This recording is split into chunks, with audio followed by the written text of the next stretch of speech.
Andrew, just on that, their confidence, Darcy Graham reckons you're there for the taking this weekend. What would you say to that?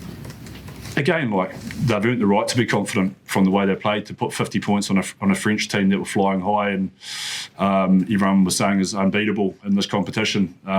They've earned the right to have confidence and belief in their game. So it's adding to the occasion of the game.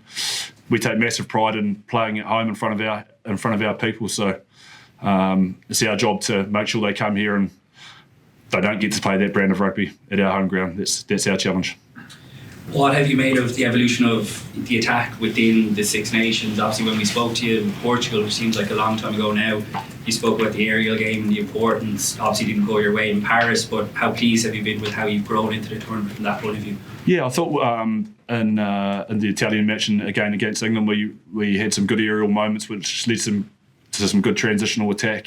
Probably again in the weekend we didn't have the success we wanted in terms of the aerial game, and again we know how important it is to get that attack against the unstructured. So again, every week we're making sure we put massive effort into the skill sets in terms of the kicking and the catching, but also the ability to play off that unstructured ball and make sharp decisions and skill accuracy under that pressure. So something we're still growing. Just a final one for me in that we saw France potentially played into Scotland's hands because they wanted to be an open game, they wanted to be unstructured. What's the balance to be struck this weekend from your point of view to not allow it to become that kind of free-for-all? Yeah, I thought it was one of our big review points. I don't think we kind of managed that middle third of the field that well against Wales, and so we've looked at that and discussed how we can be better there as a group. Again, the accuracy and the kick in the air makes a big difference. If we are going to kick, we've got to make sure it's on point, and we've got to make sure we're really contesting in the air so they don't get any of those scrappy balls, because with the likes of Kinghorn, Darcy Graham, etc. in the back there, they're dangerous if they've got time and space in the ball. So we'll make sure we talk about that, both sides of the ball, attack and defence. Murray? Just on that middle third, without reviewing state secrets or whatever, what are the kind of keys to navigating that part of the pitch? It's playing to space if the space is there, but it's making sure we're really accurate if we do that, and it's awareness around the forwards and how much work you're putting into them and the toll that will have on them as well. So there's a lot that goes into it, a lot of conversation that the backs have to be really aware of, how they're managing the energy of the team. Again, as coaches, we want to encourage them to play if the space is there, take the space, okay? But we've got to execute, especially in that area of the field, because if you don't, you might be defending in your 22 for 5, 6, 7 minutes, and that takes its toll on a team as well. So it's just being really smart around your decisions. If we do decide to take the space, we're really accurate with our skill set.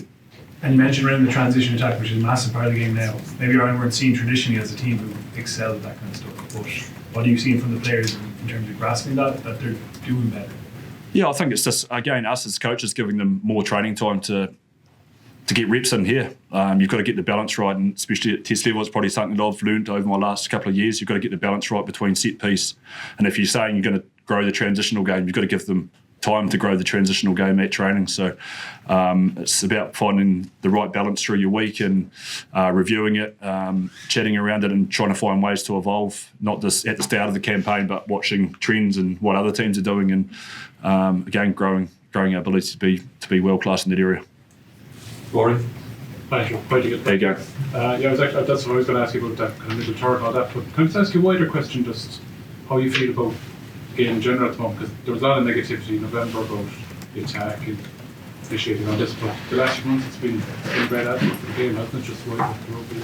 Yeah, again, I think the aerial contest is great. I think it creates transitional play.